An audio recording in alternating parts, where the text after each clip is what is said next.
안녕하세요. 반미와 세계자주의 눈으로 세계정세를 재미나게 해설해드리는 박동주의 세계의 눈 14화입니다. 졸려가지고 뭐.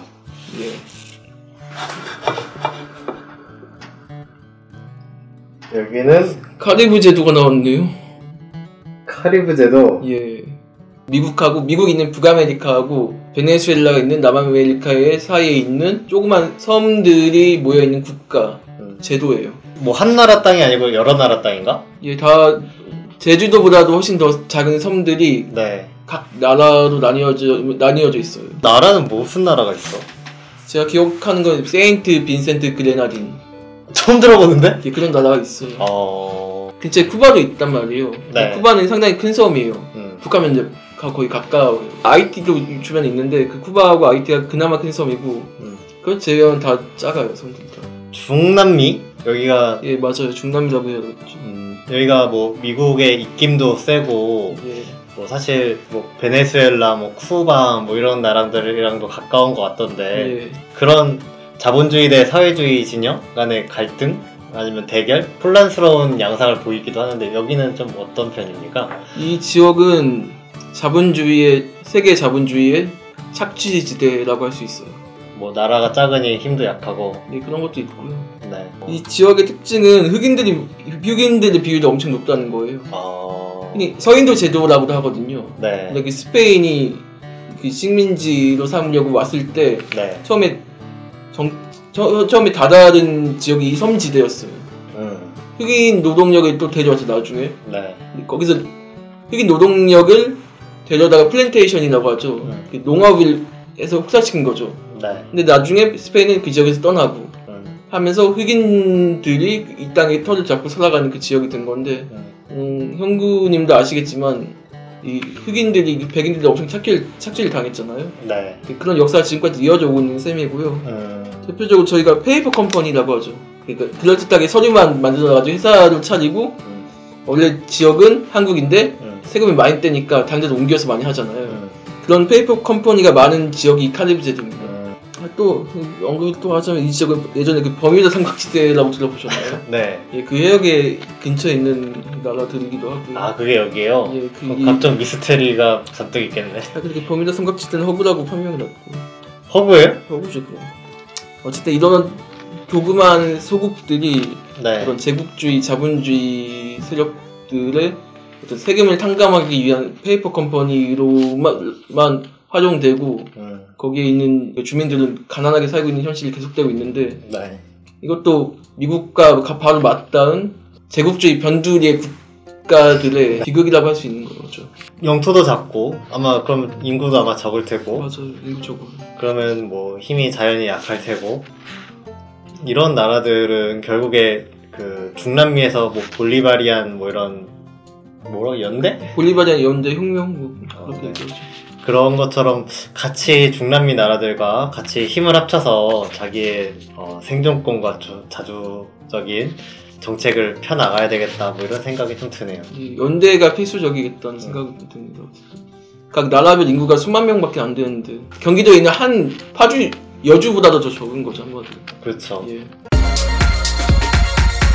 그 다음은 박동주님이 설명해 주시는 시간인데 예. 오늘은 어떤 나라입니까? 오늘은 북아프리카에 있는 리비아입니다. 리비아? 예. 리비아 이름을 많이 들어본 나라인 것 같은데. 그쵸. 볼턴이 하도 많이 얘기했잖아요. 네. 리비아식 방식으로 북을 꽉 옥죄가지고 섬 비핵화 얻어내야 된다. 예, 그런 얘기 많이 해왔죠.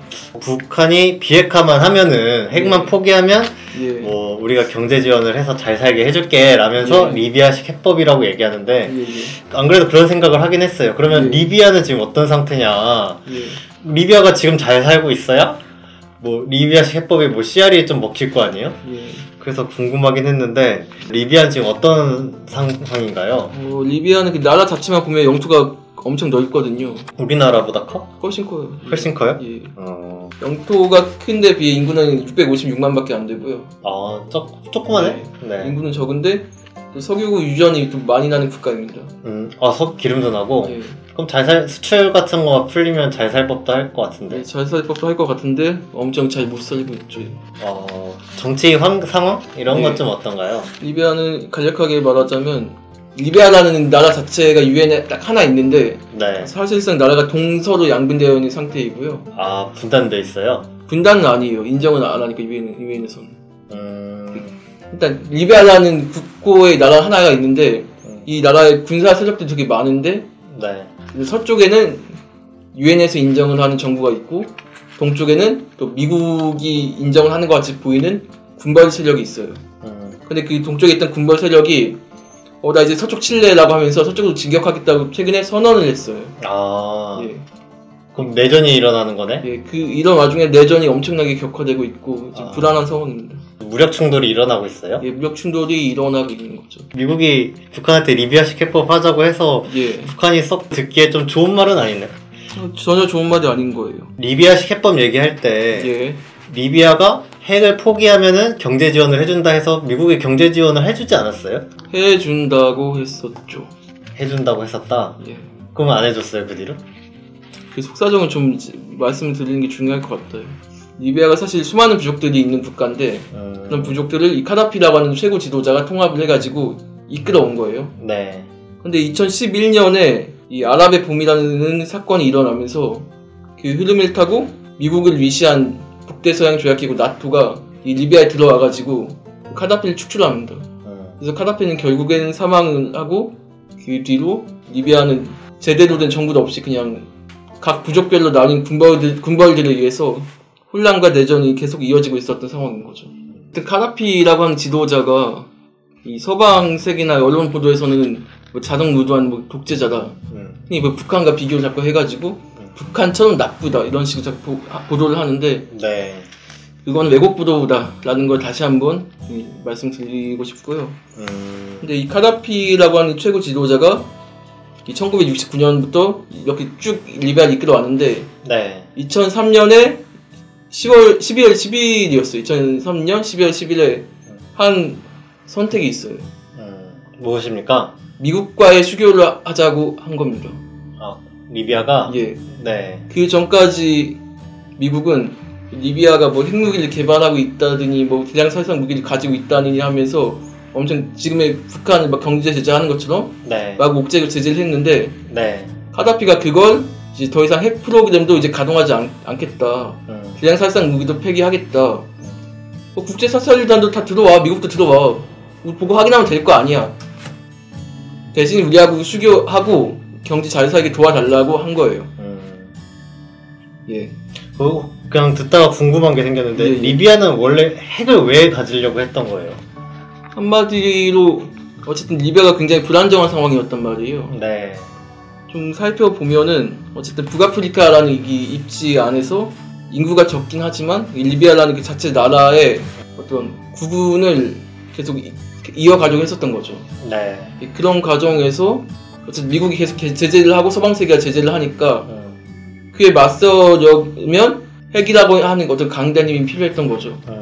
그렇게 개발을 시도했던 건데 다른 한편에서는 이런 보도도 좀 나온 적이 있단 말이에요. 영국 정보국하고 미국의 CIA하고 카다피하고 긴밀했다는 거예요. 네. 그 2003년에 그 카다피가 나 미국하고 수교하고 싶다고 선언하기 이전까지의 상황을 돌이켜 보면은 네. 영국이나 미국하고 계속 뭔가 시도를 해왔다는 거예요. 물밑 접촉을? 물밑 접촉을 시도해왔던 거예요. 그 과정에서 영국 정부부하고 크리스마스 카드를 뭐 주고받았다는 것까지 드러나요. 네. 알콩달콩하네요.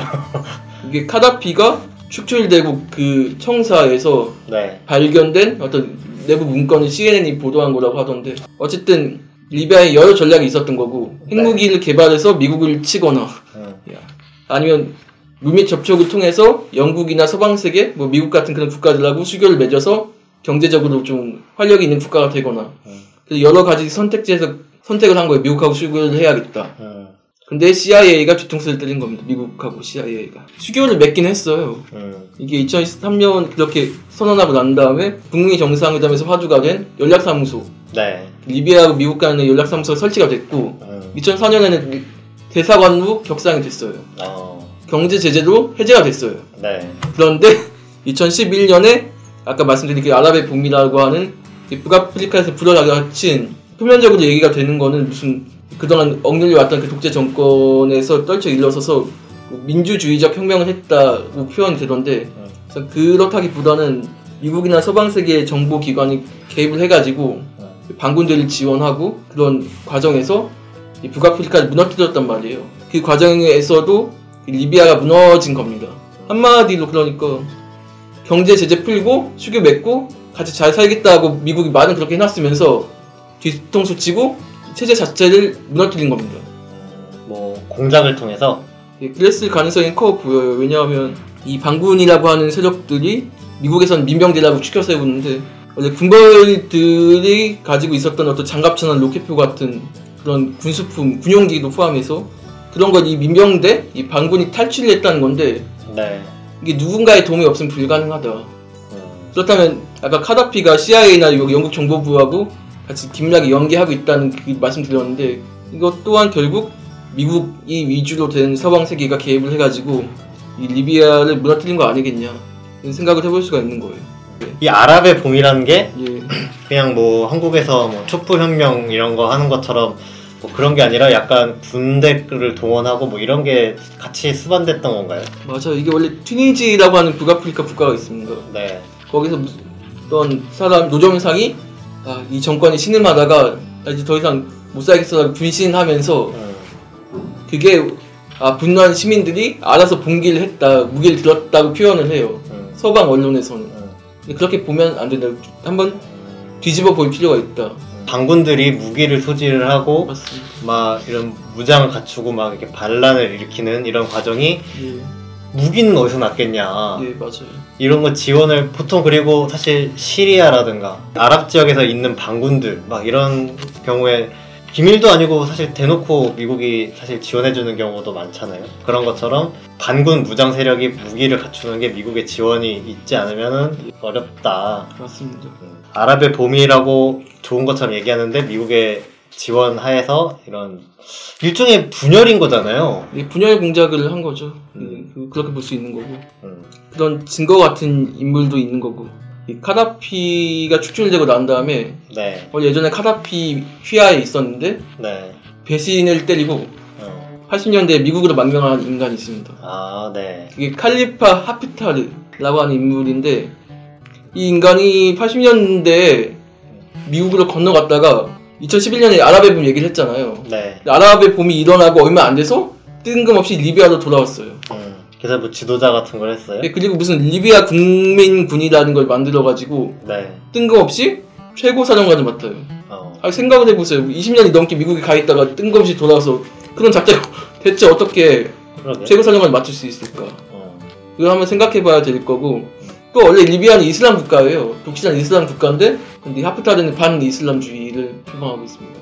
리비아 국민은 이슬람교가 아닌가? 맞아요. 리비아 국민은 이슬람교죠. 근데 하프타르는 반이슬람주의를 표방하고 있어요.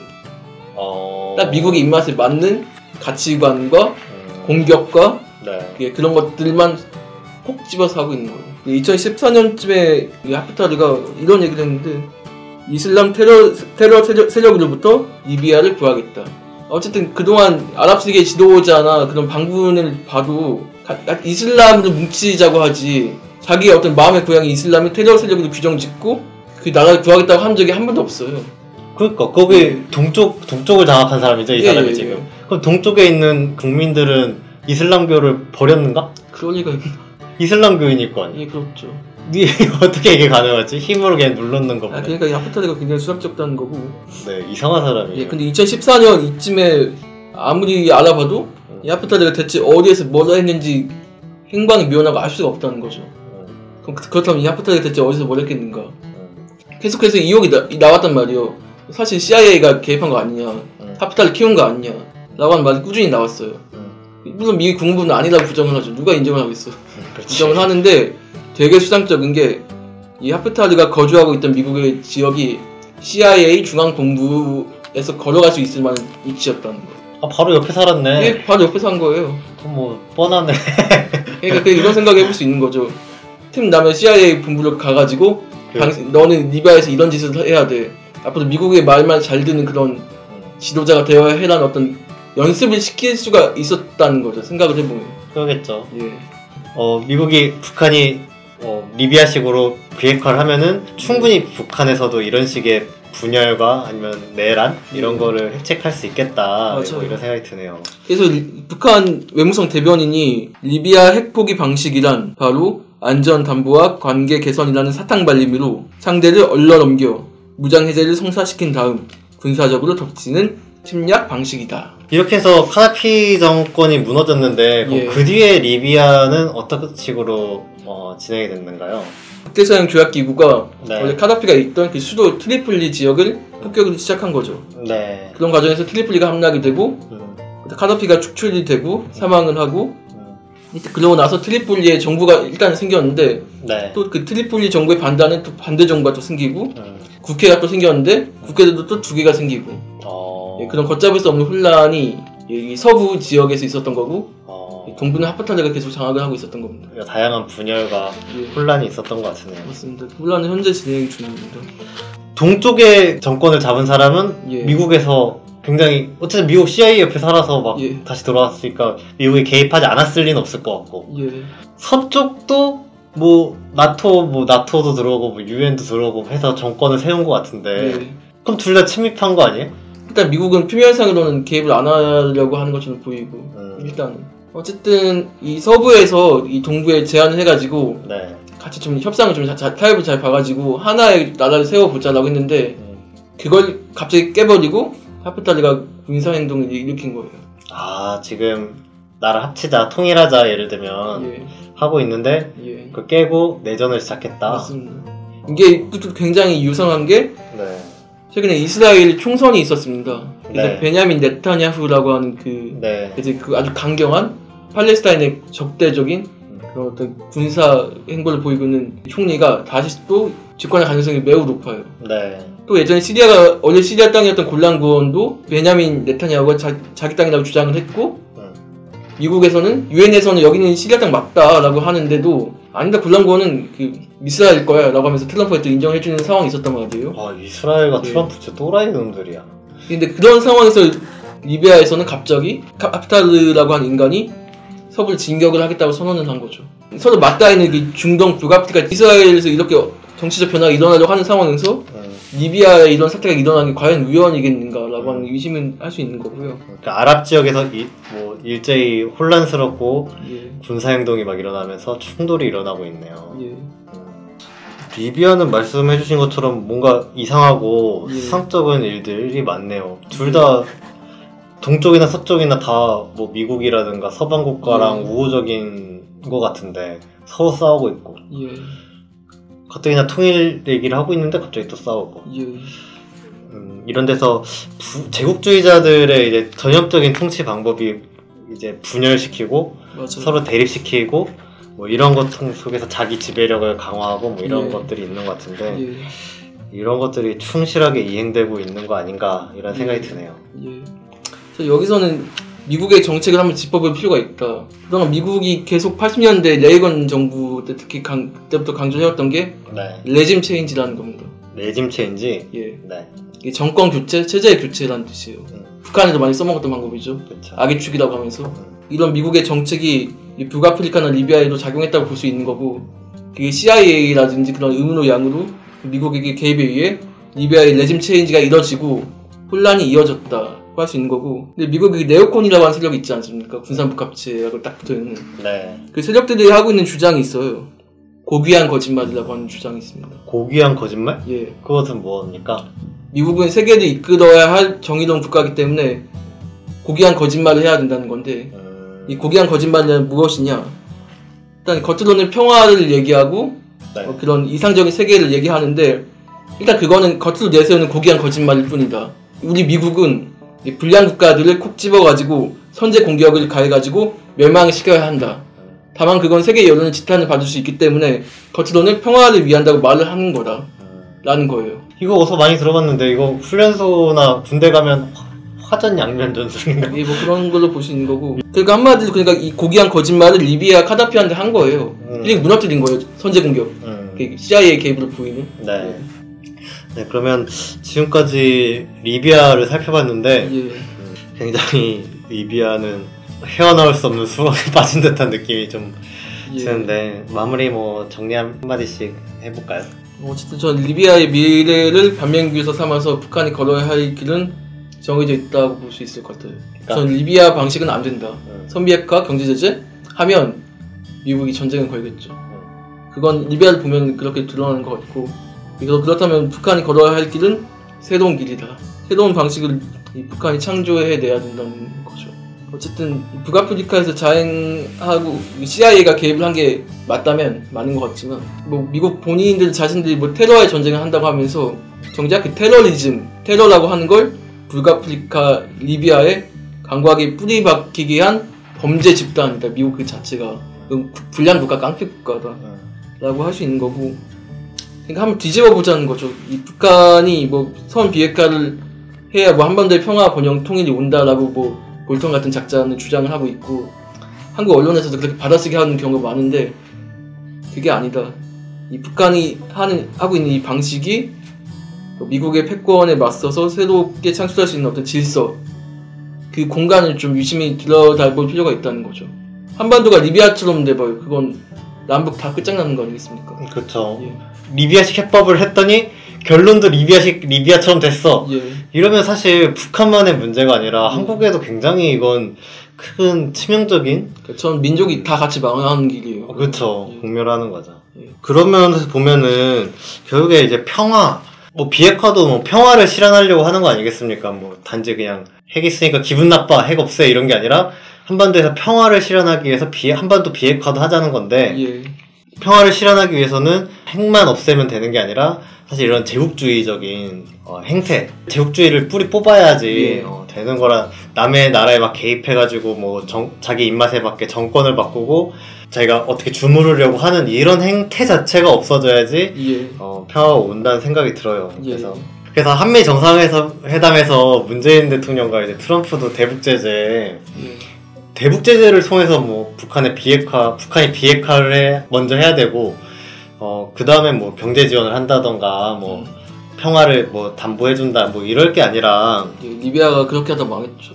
리비아를 보면은 뭐 명백하지 않나. 문재인 정부도 트럼프에게 미국과 만나서 그런 식으로 한반도 문제 풀 게 아니라 우리 스스로 남과 북이 같이 힘을 합쳐서 한반도 평화를 지켜내는 방향으로 북미 대화, 한국과 미국과의 대화 이런 이끌어가야 되지 않겠나. 그럼 이것으로 해서 세계에는 14화를 마치겠습니다. 다음 주에 세계에는 15화에서 다시 찾아뵙겠습니다. 감사합니다. 고맙습니다.